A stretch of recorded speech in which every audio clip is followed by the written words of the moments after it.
And after that 3-year break, the Colfax Marathon back in its traditional form. More than 20,000 runners expected to be out on the streets today as well as tomorrow. We got Patrick Rizzo with us this morning to tell us more about this. First off, you've run this, you said 11 times now? This will be number 11 this year. Okay, and you're kind of scaled it back a little bit. You're going easy. You're only doing the half this time around. That's true.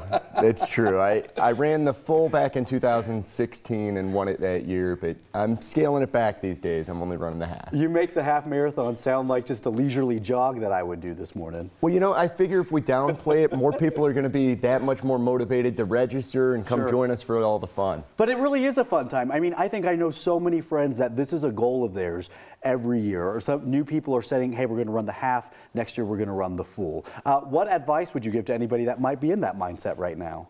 I mean, really embrace where you're at right now and keep those goals moving forward. So if your goal this year is to run the half and your goal next year is to run the full, focus on this year's goal this year and then just gradually up that as you go. But really experience the race this year too. Sure. You get to go through the zoo for the half. It's such an awesome course. It's so much fun. The after party in City Park is like nothing else. I've run hundreds of races around the country. It's so unique. Yeah. The experience, the positivity, the inclusion of everything there. And you get this feeling of zen that you exude even this morning. Like, I feel like you're just such a peaceful person. Patrick, let's talk about the fact that this is the first time officially back in its full form that we haven't seen in a few years because of COVID. How exciting was it to be able to put that on the same way you used to? It's something tremendous to see it back in May. I mean, we had it in October last year. It was definitely tiptoeing back in for us, of making sure that everything felt safe, that everything was safe. Now that I think we've demonstrated that we can do that, it's great to have it back in May. This race belongs in May. It's what we have the tradition of doing, and it just feels right.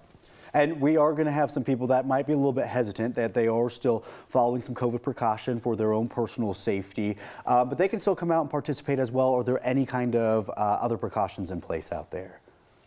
As far as any precautions, we have just been adhering to the state's guidelines on everything as we've gone.